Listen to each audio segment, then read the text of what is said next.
Welcome back to Darcy's Den, guys. Thanks for swinging by. If it's your first time, come in, get comfy, and thanks for hanging out. And if you're coming back, thank you so much for returning. Always happy to have you here. Today we're going to do a quick review of the Wild Unknown Alchemy deck. This is a beautiful deck, I have to say. It comes with a nice magnetic sealed keepsake box. A lovely guidebook, and I gotta tell you guys, this guidebook is absolutely packed with information on the cards. If you like the intricacies of the original Rider-Waite, you are going to love this deck. There is so much depth to it. Inside of our keepsake box, we have another fun-shaped mini keepsake box to keep your cards organized.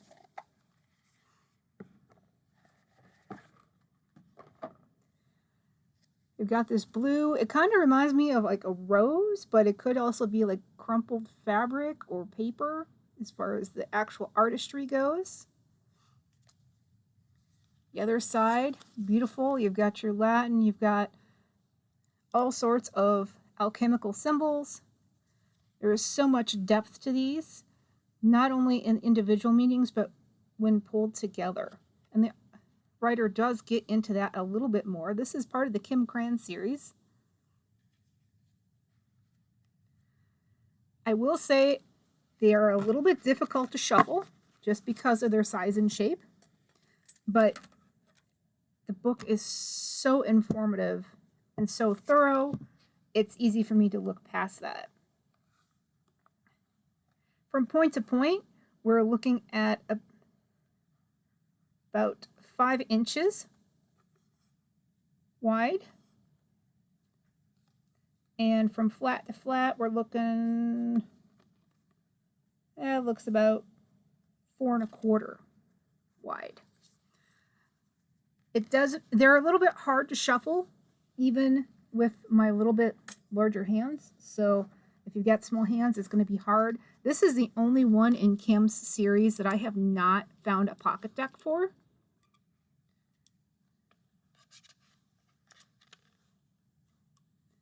This is also a 16-point cardstock, so not terribly thick. I want to say that's about the same size as our regular cards there. And for count, let me see if I can find it on here. Otherwise, I will put it down later. 71 hexagonal cards.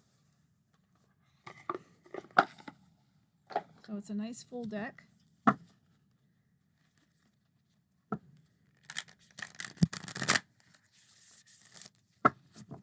Now, because the finish is very matte, it's almost like a low slip. It does make it a little bit hard to shuffle. I will say, though, I think that the more you use it and break them in, the easier it's going to become. And as you can see, these get turned around all sorts of funny sideways when you're shuffling as well. Don't let that put you off. There really is not a reverse meaning giving for these. Granted, any deck that you have, tarot, oracle, or otherwise, you can interpret a reverse meaning if you want, if that's something you really get into. Some people do, some people don't. There's really no wrong way. Let's see if we shuffle this. I don't remember if I showed you the inside of this book. You've got the picture, and not only do you have the main description, but you've got all these lovely side descriptions as well. And it is broken up into sections, just like you would expect with actual tarot deck, where you've got major and minor arcana. This is breaking it up into, let's see here, I can never remember off the top of my head. How does she break this up again?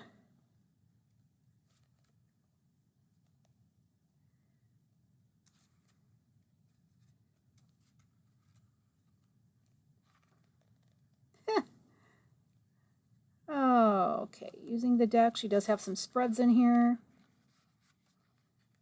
She covers card rotation.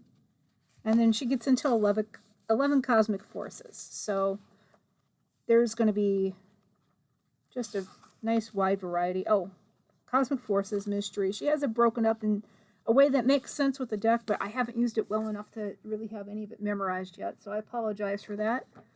Why don't we do a little bit of shuffling and see if anybody wants to fly out for the collective watching this, if it has any messages.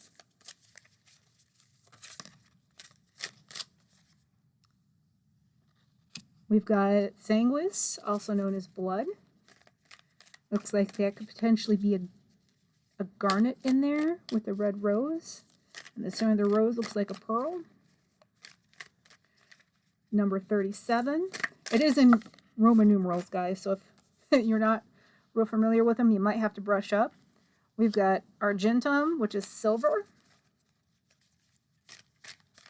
That is number 25. As you can see, these kind of go every which way when you're trying to shuffle them. It takes a while to get used to them. I've seen other tarot readers use them with much more ease. You can tell they use them a little bit more than I do. Anything else? Oh, not a book. It's not a book. We're not doing a book. All right. That one flipped over on the floor. The magnum opus, greater work. We're going to stop there. I don't think anybody wants to sit around for a full book, especially when we're going to have to go to the book to read the meanings on this.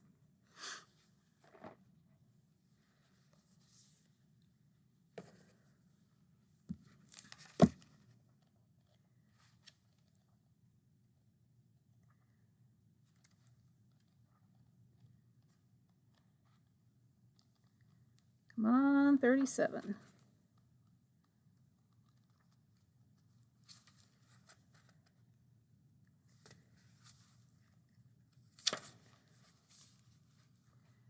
Representing the pulse, physicality, and the body. Have no fear of the blood card. It indicates a remembrance of the vital mammalian nature of our existence. Drop by drop, this sacred elixir reminds us that we are alive, not merely thinking beings, but being beings. When blood is the prima materia in the laboratory, the alchemist uses the physical body as a starting point, building a relationship to the container that houses the spirit. Though the limbs, the organs, the cells, through the limbs, the organs, and the cells, we witness the miracle of life one heartbeat at a time. Eventually, the alchemist naturally partakes in practices that support and nourish blood's life-giving nature. We learn to honor and protect it. In alchemy, red is the color of vitality and radiance. With this card, you've dropped into the vital realm. Sing the body's praises. Now, to go deeper, she recommends listen to the song Blood Bank by Bon Iver and to ponder the presence of the pulse. She also says, take note of how much red is within a reading. This indicates the vigor present in the querent's world. If the palette is dull, it's likely the spirit needs support. Also, the blood card brings vitality to an entire reading. When it is present, it is as if all the other cards come alive and begin to grow. Moving from blood on to silver, number 25.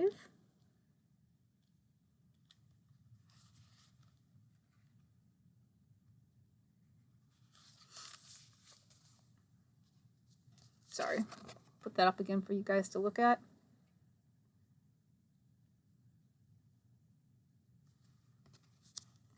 And then going into silver.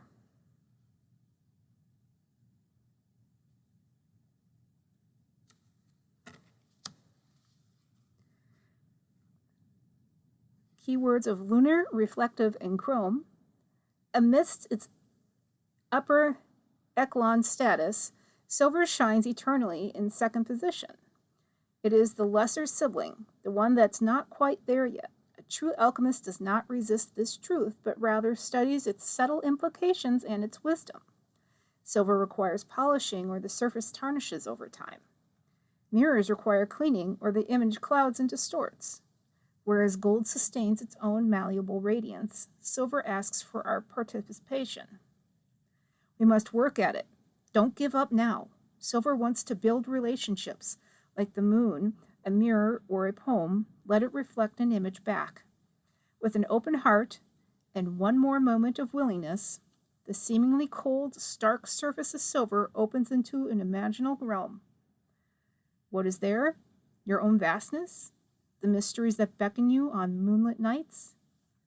Through our daily devotion to silver, we find the truest gold. If you'd like to go deeper with this card, find a piece of silver and polish it by hand. To ponder more, polishing as a practice. Further, silver is a mirror-like, cold and dense. How do these qualities affect the surrounding cards in the reading? How does silver reflect onto the others? Additionally, silver is known as the metal of the moon, and the brain is also known as the silver organ. Therefore, meditation is key to unlocking this metal's secrets.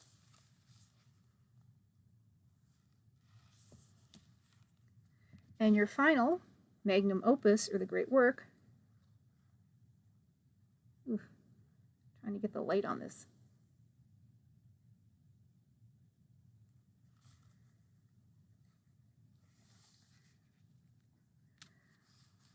Now in this Sanguis blood card, it looks like that pearl is a bit silver. But when we got to the magnum opus, those rosebuds, that looks like gold. To me, that tells me you're going in and doing the work and coming out much better on the other side. But let's see what it has to say. Number 61.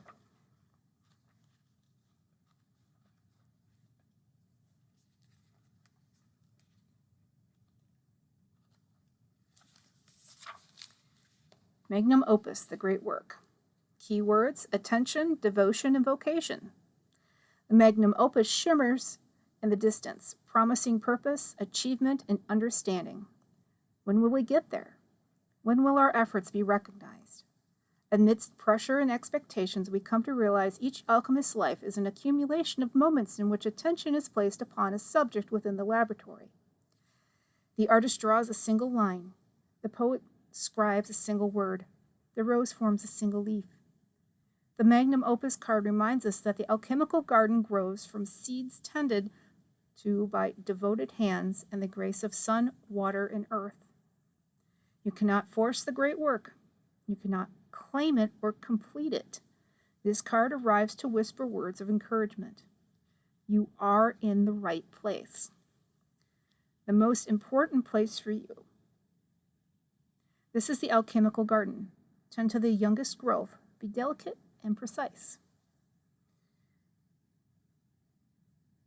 To go deeper, look at and read about conceptual artists on Kawara's work, particularly the Today's series and 1 Million Years. To ponder, one day at a time. Going deeper, if one claims to be working on their magnum opus, it's likely they are not. The alchemist knows that the great work occurs without realizing it, as it is a collaboration with the divine.